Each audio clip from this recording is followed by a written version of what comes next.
Hello and welcome to this Partners in Care Mental Capacity webinar. Today, Lorraine Currie, who is an independent mental capacity consultant, is presenting for Partners in Care on contact and the Mental Capacity Act. So we're very thrilled to welcome Lorraine. So thank you, Lorraine. I'll hand over to you. Great, thanks, Karen. Yeah, thank you. This is a new webinar in the sense that it's not anything that I've considered in one session before. So let's see how we go together. So I kind of started off thinking, as I suppose I do with most things really, what's the Mental Capacity Act got to do with contact with other people? So that was sort of how I came at this session. So I hope it's useful because it's sort of grown a little bit of a life of its own, as they do as we've gone along. And it will probably raise questions which we'll be able to discuss together at the end of the recorded part of the webinar. So I started off by thinking, really, when we're talking about contact, what kinds of contact are there?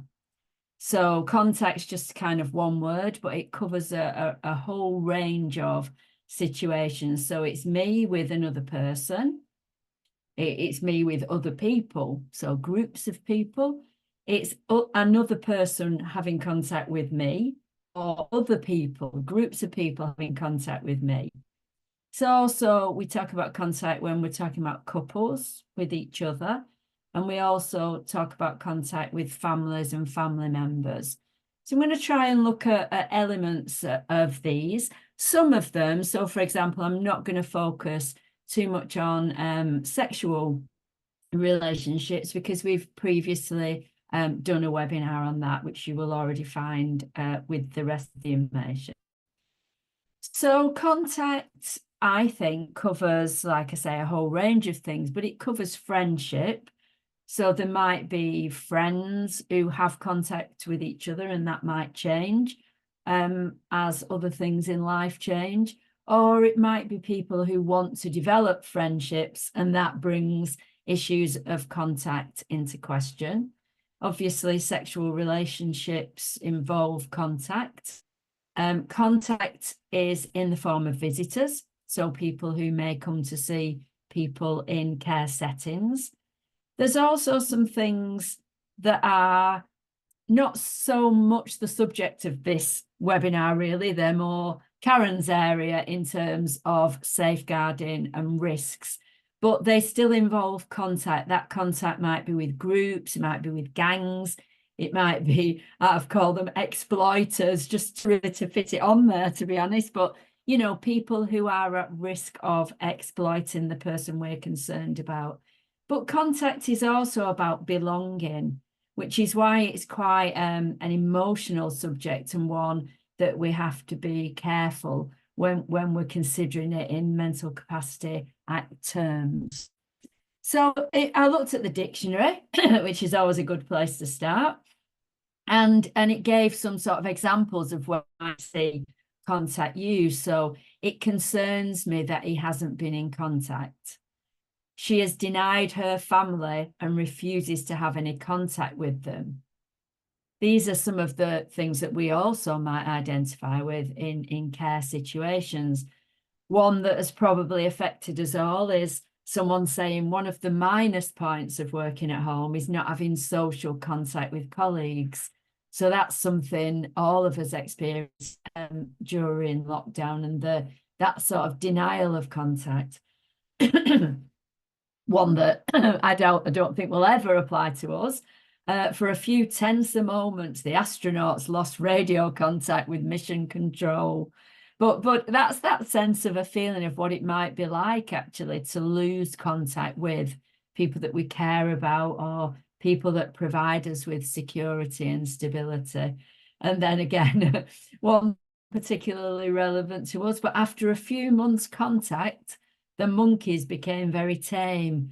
So, you know, contact has that kind of human emotion, or any kind of human to animal emotion is very important. So contact's about, at its most basic, the act of communicating or meeting. So when we're assessing capacity for contact, we're moving to this kind of area that we might describe as Article 8 in human rights terms. It's about the right to a private and family life. So we're getting into an area that is very important to people. Contact with others is such a vital human need.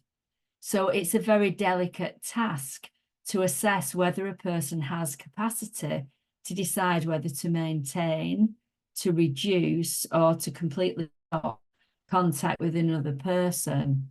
So we need to very carefully identify the relevant information before we set out on our capacity assessment. First of all, as with any question around mental capacity, we've got to ask ourselves, is mental capacity in doubt? Because the first guiding principle of the Mental Capacity Act is the assumption of capacity.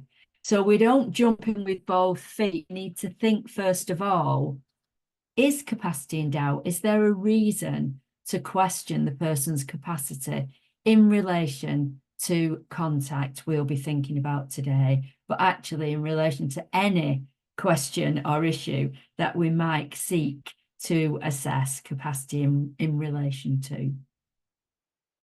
So the test, the assessment that we'll carry out is the same no matter what the decision. So first of all, we try and support the person. We provide all practicable steps to support them, to help them make the decision themselves. If we're unsuccessful in supporting them to do that, then we would begin an assessment. So we would work out what is the relevant information. What does somebody need to understand and be able to use and weigh in relation to this particular contact? How can we share that information with the person? Then how can we test their understanding of it? Then how can we test whether they've retained it long enough to be able to use and weigh it? And we would look at whether they can use and weigh the information that we're giving them. So our first starting point is always this question, what is the relevant information? And we are really lucky in that 39 Essex Street, Essex Chambers have done already most of the legwork for us. And I know that you've been signposted to this document numerous times, but for every kind of decision, they've extracted the relevant information from case law so that we don't have to start from scratch with this. So although there's a lot of words on these slides, which is unusual for me, I like picture than words, as you'll probably know. This is because I hope it'll be useful to you, perhaps in a reference sense after the session. So they have worked out the information that is relevant for somebody to understand when there is a decision to be made about contact. I'm going to say a little bit about them now, and then a little bit more, and then a little bit about maybe some of the questions that would start to test this. So they would need to know who the contact will be with, what their relationship is to the person or persons that contact is to be with, what kind of contact is it, where it will take place and for how long, what are the positive and negative aspects of the contact? Are there any previous criminal convictions that they need to know about? Or is there a risk to them? What are the risks of contact generally for that person? And then they need to understand that family relationships sit in a different category to other relationships. So there's something special and unique about family relationships. So that's it. And that's what we need to make sure that the person has. And then we need to embark on finding a way to understanding of that. So I'm going to go through each of those points, just saying a little bit more. And then, as I said, look at what are some of the questions that you might need to ask to tease that out. So the first thing is that they need to know who the contact will be with. So the identity of the person is crucial. The decision must always be specific to a particular person, or if it's relevant, a category of people.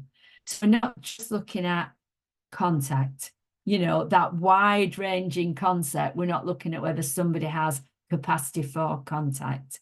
It will be capacity for contact with their mother, or capacity for contact with this partner or proposed partner. So they need to then know in broad terms the nature of the relationship between them and the person who the contact is going to be with. So who's the contact with, and what's their relationship with that person or group of people? What sort of contact will they be having?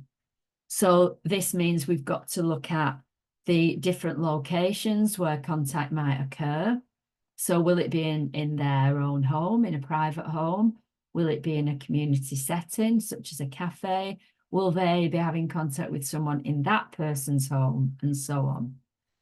How long will that contact be? Will it be a short meeting for a cup of tea, or is it an overnight stay in another person's house or in their house? And there should also be discussion about an understanding of the arrangements regarding the presence of a support worker. So will this be unsupervised contact? Will it be contact with agreed support, or will there not be any support in contact? You can see, hopefully, that this is an attempt to consider relevant information for a whole variety of types of contact. You'll also need to understand the positive and negative aspects of having contact with the person. So there's going to be some sort of broad discussion that you're having with them, and you'll need to keep some structure in your mind about what are the positives and the negatives. And this will mean if there are allegations about past behaviour that's relevant to risks from contact, the person's view of those risks might need to be disregarded as irrelevant if it's based on demonstrably false beliefs. So obviously that's taken from a case. So if the person has completely false beliefs about their interaction with this person they're having contact with, that might then prevent them from weighing up the risks that the person poses to them. So you may have to disregard some of their views then. And the discussion that you're having with them should include not only the current experiences, but also past pleasant experiences with the contact, which you may need to remind them of. So it may be, let's say, a friendly situation now, but you may need to say, look, you used to enjoy those visits when your daughter came and you used to sit in the garden. You know, so in order to properly use and weigh the information, there may be times you need to remind them of past times when the contact was much more pleasant, or was pleasant. Then the question of whether the person with whom the contact is being considered as previous criminal convictions or poses a risk. And if so, there must be discussion of the potential risk, and then discussion of whether that risk is something that actually should be run, you know, whether you should know about and accept the risk, but still support the person and obviously have some kind of risk management plan. So this might involve you looking closely at the reasons for the conviction and the person's ability to understand the danger that is posed to them or to others around them. So quite a lot, but we won't encounter this in every contact situation that we're considering. Then there's something about the risks of having unrestricted contact with people generally. So sometimes this can come from risk to the person from others that they can't recognise. So it may be that the person's behaviour is such that if they're not supported when they're accessing events and situations in the community, they might attract a risk of, let's say, violence from another person. So the risk that they pose to other people, that could mean there is retaliation. And sometimes this overlaps with decisions about care, where the professional view is that the person needs support to be safe in new environments or in the community. So we need to look at, are there any general risks to the person of them being unrestricted in relation to their contact with people in general? And then where the proposed contact is with a family member, we need a discussion about what a family relationship is, that it's in a different category to other kinds of contact, but we still then have to be very careful because family relationships don't always mean the same to other people. Their experience of family may be very different to ours, so we need to be careful not to impose our own values. Oh, of course you want to see her because it's your mother. You know, that person may have experienced abuse at their hands and so on. So although we need them to understand that family contact is in a different category, we have to take care not to impose our values onto the assessment. So we're looking then at the person needing to have an understanding of that relevant information. Some of it, if there's no convictions, we won't be discussing that with them. So it won't contain all of that for everyone in every situation. So then we're coming back to our general assessment of mental capacity. Can the person make their own decision? In this situation, that's in relation to contact with someone or someone having contact with them. So can they understand the information we've just talked about? Can they retain it? Can they use and weigh it? Can they communicate their decision? So you might have a conversation about, perhaps there's some risks in this contact. Let's talk about what those are. Can the person understand that, retain it, use and weigh it, and communicate their decision? If they can't delete one of those, then we have a mental impairment, and we know that that can be temporary or permanent. And if they do, is that mental impairment the reason that they can't make the decision? That's the same for all our mental capacity assessments, and we'll be coming back to this on our next webinar, looking at a new tool to help. So as with any mental capacity assessment, preparation's the key. It is you sitting down with those A to G, I don't know how many that is, A, B, C, D, E, F, G, 7 things, 7 areas, working out the information from that you need to share with the person, and then how you're going to have that discussion to test that they've understood that. So preparation, the front loading of a mental capacity assessment is key. This first idea of who's the contact going to be with. So I'd suggest that you're having here a very broad general chat. Who's the person that contacts with? Who are they? What do you broadly know about them? You're discussing this with the person, and then you're asking them to tell you back that information in their own words. So tell me about Mary, or tell me about John that you want to go and meet. I'm really aware who the person is. Do they think it's someone else? Is this somebody that's presented in a certain way online, but it just doesn't ring true when they start to describe them? Are they only partially able to describe them? Do they seem a little bit afraid of telling you about the person? Or do they describe them in unrealistic and idealized terms that makes you think maybe that they're not really understanding the information you've given them about the person? Does their description of who this person is vary day to day, or does it depend on who they talk to? Do they talk to one person and say, oh yeah, you know, he's promised to marry me and buy me a ring, and then to someone else, I don't really know him very well, I've only spoken to him twice online? Are there things that might be causing you to think that they haven't understood the information about the person who contact will be with? Their relationship to that person, you'll have described that to them and said, we're going to have a chat today about your husband, mother, daughter, friend.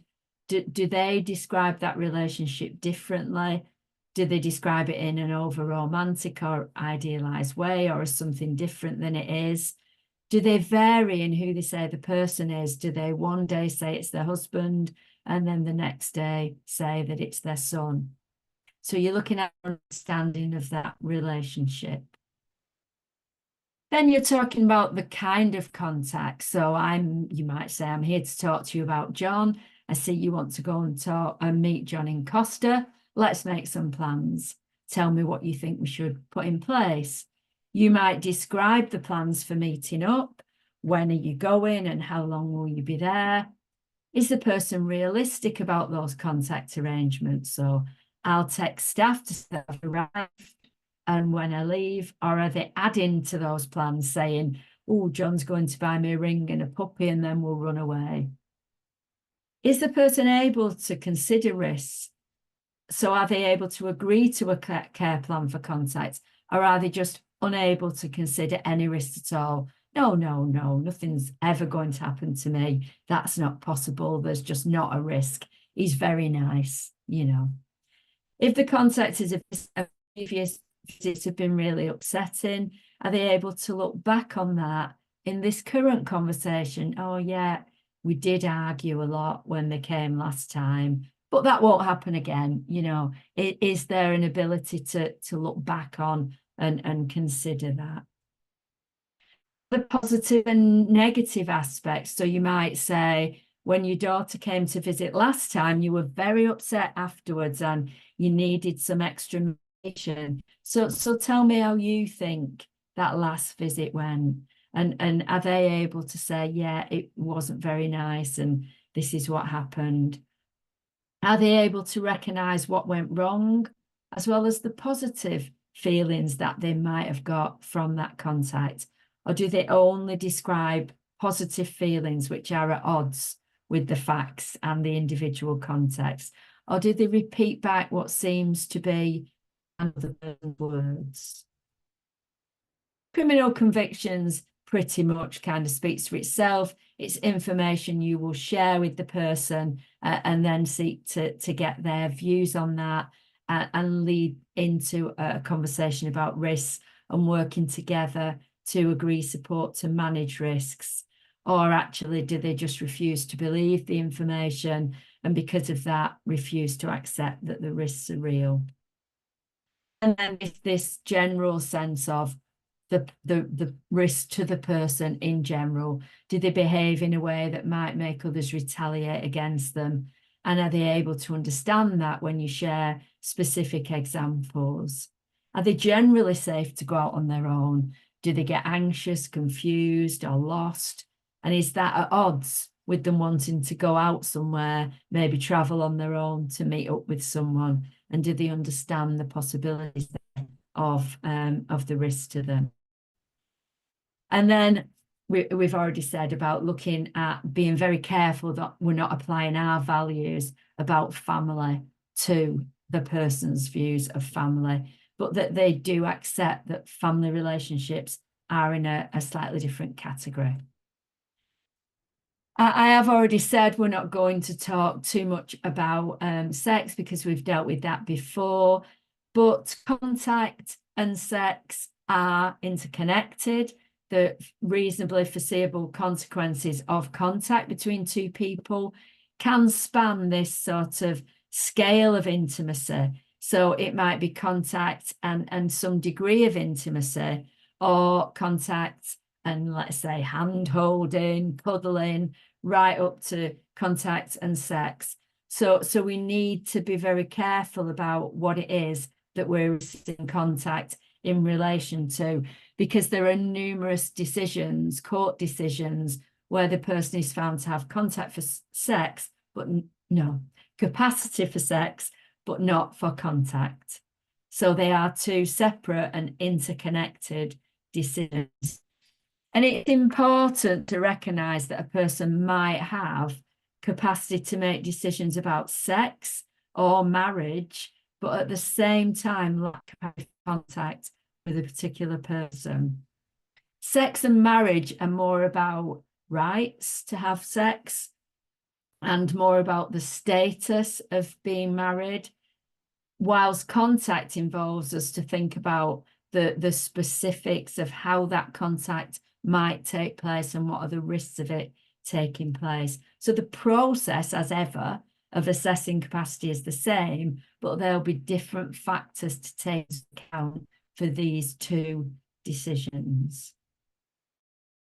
To go through in great detail, these are just summaries of some cases. The links are there so that you can read them if you're interested. But I think the interesting point is that the courts consider such a wide variety of decisions about contact. This one was about contact between a couple who had been a year, but who both now have dementia. They'd moved into a care home as a couple, but then one of them needed more specialist care and they were separated in different placements. The proceedings came about because there needed to be a decision about whether it was still in their best interest to have contact via video, and the judge determined that it wasn't. But he did accept that the universal standard is that a husband and wife should have contact with each other. But in this case, the evidence showed that, and I'm afraid I can't remember which one was the man and which one was the woman, but showed that one of them no longer recognised the other, and that contact caused distress that was not in their best interest to continue. So you can see, you know, this is going right to the heart of a very significant relationship of marriage for 60 years.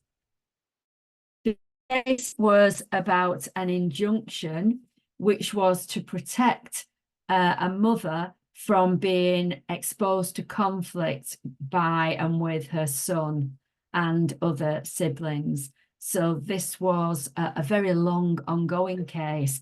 But by the time of this hearing, she was an 81-year-old woman, and the injunction had originally been granted in 2014.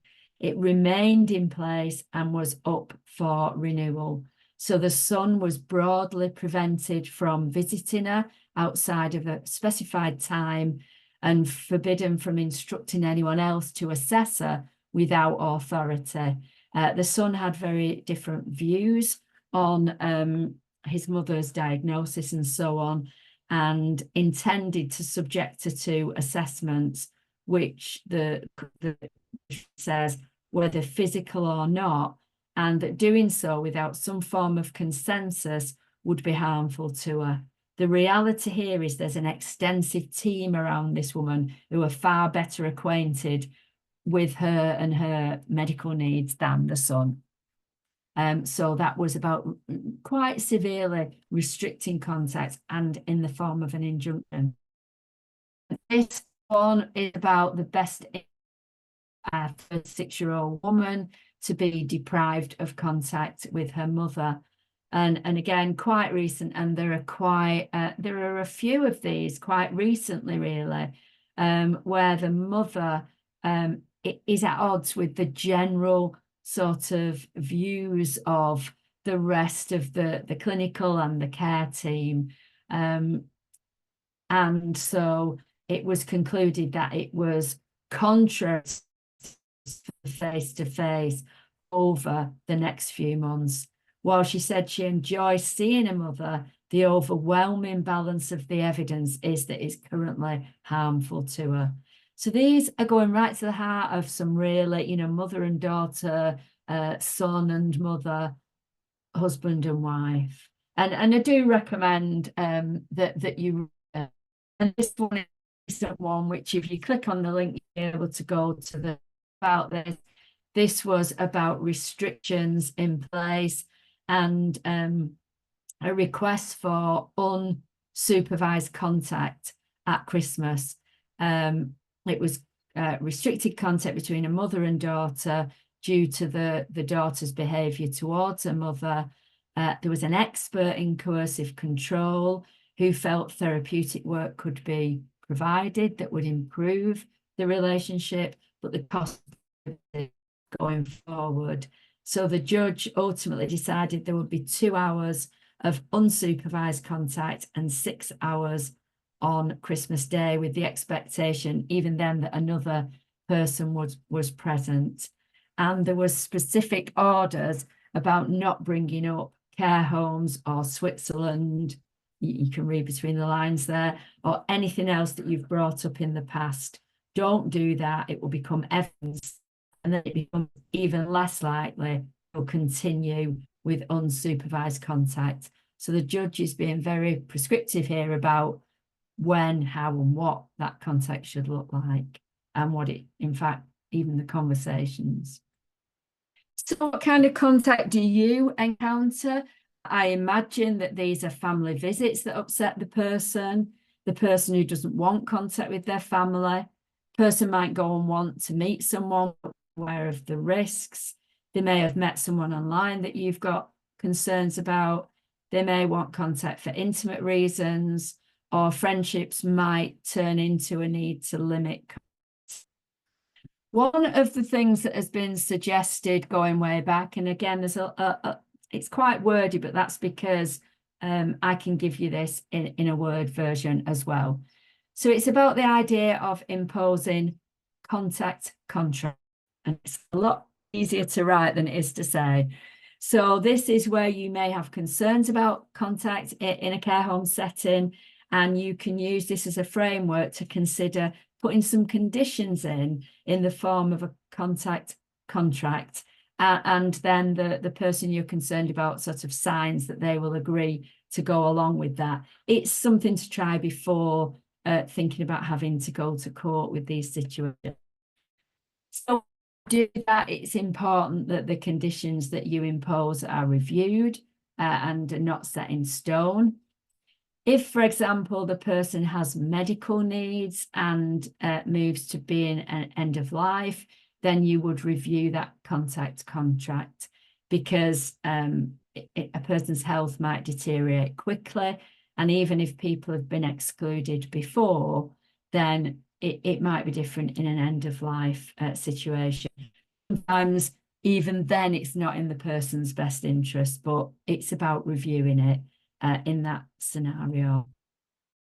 Considering how prescriptive it should be. So sometimes you might need to set the time of the visit, the duration of the visit, where it will be, and sometimes it might be more general. You would put out this into a kind of contact schedule, and then a plan to address problems which might arise. So what if the family member can't get there on a particular day, and what if there's an emergency? You might need to look at whether the person needs financial assistance, and whether you're looking to asking the local authority for support for another person to help bring that person for the visit. If the visit is to be supervised, who by and what level. So sometimes it might be actual note making. Sometimes it might just be a kind of somebody looking in and checking that everything's going okay. Sometimes you might have someone sitting outside the room while the visit takes place. But the point of this as a contract is that you're putting that in black and white for the person to agree to and understand why it's necessary. So there's got to be, I can't see my slide because that's sitting over the top. It needs to include a right for the home or the supervisor to cancel the visit. So if the person's particularly distressed or unwell, you need to be able to cancel the visit. Similarly, shorten or lengthen it if it's not going well, and include consideration of behaviour. So in the case that I just mentioned, the daughter was quite verbally aggressive and threatened, things like going to Switzerland and so on. So, you know, you might need to say, if you talk about this, we will end the visit. Sometimes linking to our last webinar, it might be about restrictions on the person bringing food in when it's a kind of food that isn't appropriate for the person to eat. Oops. Then finally, there should be a record of the visit. So formally you record that, depends on the situation. There may be other things going on. There may be safeguarding concerns. There might be a very stringent risk management plan. So how much you record really will depend on the reason why you are supervising the contact. But I will give that to Karen in the form of just a sort of one-page Word document in case that's. So contact does usually go hand in hand with something else. Are you worried about risks? Are you worried about sex? Are you worried about abuse? Are you worried about exploitation? Or are you worried about contact that might lead to the word I don't really like, but I think you know what I mean, absconding? Might this person go and meet someone and then they go off into a situation that is very, very risky and you don't know if or how they're going to come. So what I would say is that capacity assessments don't remove the need for good risk assessments. So whether a person has capacity in relation to contact decisions or not, you may still need a robust risk assessment. You might need a contact contract, whether the person has capacity or not. If they have capacity, then they would be a party to agreeing that. If you don't, then you will be implementing that in their best interest with the other party. It might be a risk assessment about supervised contact, or it might be a risk management plan for contact where the person has capacity, but the risks remain high. So having capacity doesn't mean you throw risk assessments out of the window. And I'm just going to give you, I'm sliding down my chair. Sorry, I keep moving up and down, but I'm gradually sliding onto the floor. So I'm going to give you two examples here that are similar, apart from one very important detail. So let's look at Jenny.